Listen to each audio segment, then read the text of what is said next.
Okay, before we start, the amount of people pretending like it's my fault and arguing with me about that topic is insane. Listen, I'm not making the rules. If a combo is doable without terror, it just is. And I'm not coping. I also like terror. I bought the ultimate rare, but facts do not care about your feelings. Like I mentioned, I'm not coping. If we can play without terror and after a lot of testing we see that there aren't as many downsides to it, then yes, it is objectively correct to cut terror incarnate, seen from a competitive perspective. But even if you want to still keep playing terror even after all of that, just do it. What exactly stops you from doing so? But be civil and don't be annoying about that topic, please. I try to help and evolve the combos and I get jumped by like 5 different people at once.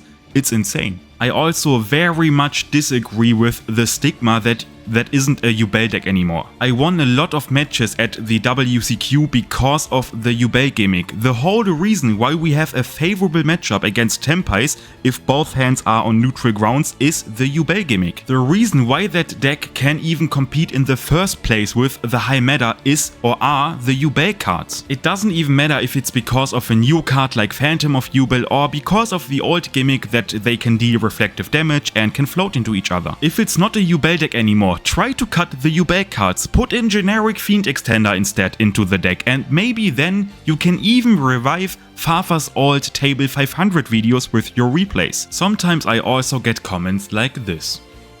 A lot of you guys I know immediately notice that that comment is full of crap, but regardless, I only played 2 bigger events with Yubel so far. My first one was where I reached top 7 while only having 1 loss, and the second one is the WCQ, where I almost exclusively played against stun-like decks. I mean, my only loss day 2, which ultimately kicked me out, was literally Runic Stun. I might not be the best Yubel player. Maybe there are a lot of people out there that can pilot the deck better than I can do that. That is a possibility. Still, even if I would be the worst Yubel player on the planet, I know a lot about the deck and the stuff I show you often are things that I found out and are objective. The combos I'm showing you today, they aren't my opinion or something. You literally see them work. You see them function.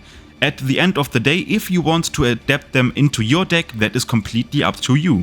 Plus, I do not agree with the opinion no tops equals no valid opinions. There are a lot of people, especially a few people maybe watching me right now that don't have tops at all, but they are really knowledgeable about Yu-Gi-Oh! In general and are great players. So, do not let yourself be discouraged by an idiot like this. Even if you do not have a top at all, your opinion is still a valid one. Anyways, let's finally start. Yes, all of the combos work completely without Terra Incarnate. The same amount of starter, the literal same endboard, everything is achievable with 1 less brick in the deck. If it affects the grind game in the long run, we have to see about that, but I mean, I want to show you first that everything is doable without Terra, and maybe then, after you've seen that stuff, you can or we can have a civil discussion in the comments about that. By the way, when you pay attention, you realize that literally the same is also achievable by only having 1 Samsara as a 1-cut combo. So in a way, Samsara is an even better 1-cut combo than Throne is. But Throne has a lot more versatility added to it, so overall it's still a better card. We of course start by activating Nightmare Throne to grab Lotus, and from that point on, we never activate Throne again.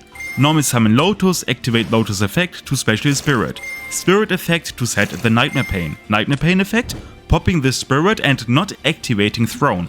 Instead we can activate Spirit to just get the OG Yubel to the field.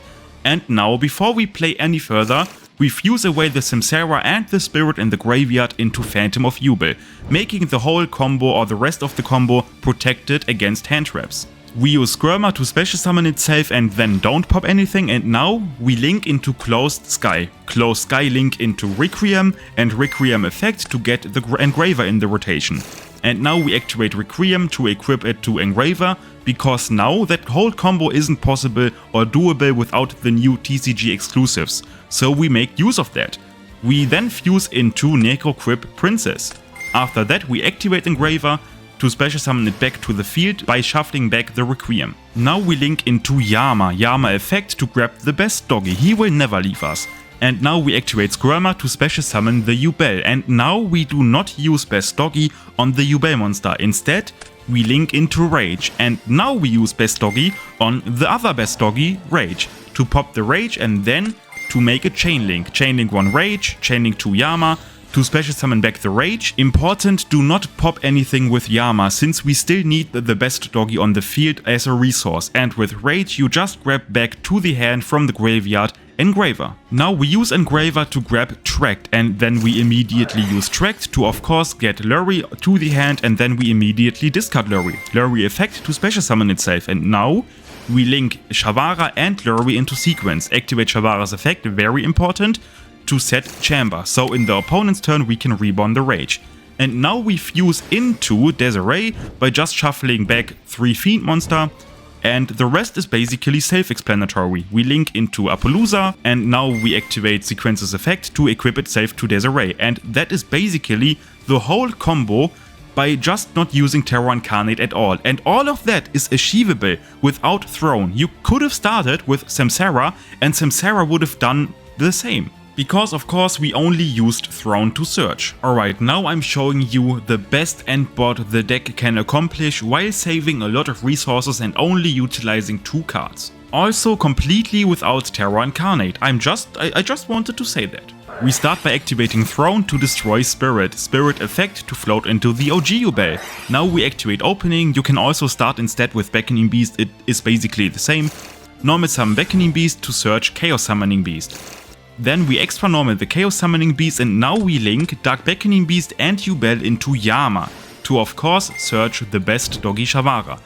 Really important, the next step is to fuse into Phantom, so please link off the Dark Beckoning Beast, since if it's shuffled back into the deck again, it's a way better top deck than Chaos Summoning Beast is. And like I already teased it, we now fuse into Phantom by shuffling back the OG Yubel and the Beckoning Beast, basically again having protection from that point onwards.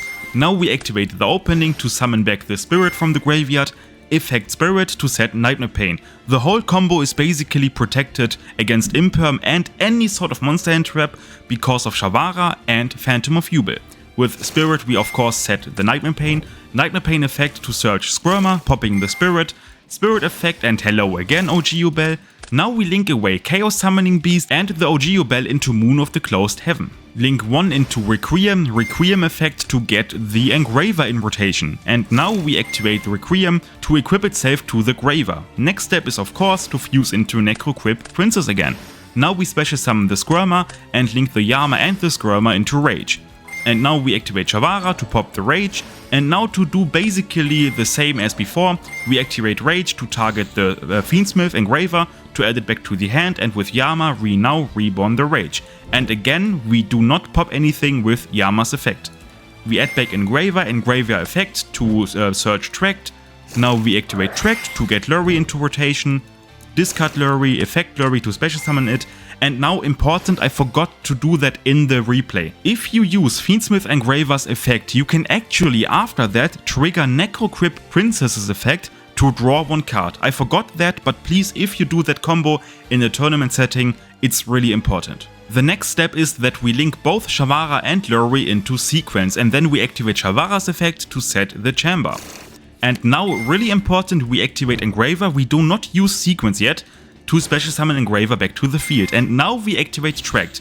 Tracked will banish itself to allow us to perform a fusion summon into Lacrima, and Lacrima will then allow us to reborn the sequence.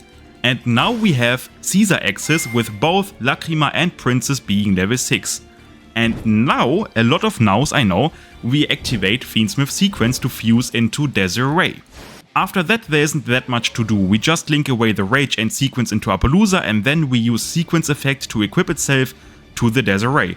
Then we can go into a second Phantom of Yubel. It would have been probably better to do that earlier, but you have to be careful because you use up a lot of monster zones, and if you do that too early, you might block yourself out from making good plays. And if you noticed that, we haven't even used Skirma yet, and we still have the Spirit in the graveyard, so basically endless amounts of follow-up. And that is just a god endboard. It's literally unbreakable. It's insane. Everything you just saw is completely doable, achievable without having Terror Incarnate in your deck. And as much as I like Terror Incarnate, I have a lot of memories with that card from my childhood, but that is a topic for another time. I don't like drawing it, it's a bad draw. So, if we have a functioning deck, from a meta perspective it's better to cut Terror Incarnate. It is what it is. See ya.